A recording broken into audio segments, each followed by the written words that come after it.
Hello guys, good morning.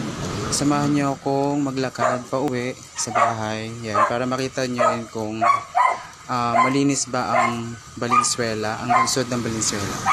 Yan, everyday yan malinis ang lungsod ng Valenzuela dahil araw-araw po ay may naglilinis, may nagki-cleaner. Araw-araw yan may mga naglilinis po na mga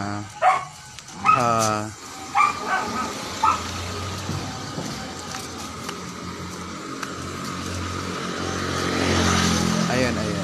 Yan, malapit na yan. Yan, papasok tayo ng subdivision. Yan. Masyadong medyo malayo-layo pa siya. Pero okay lang naman kasi hindi pa mainit yung araw. So kayang-kaya pa.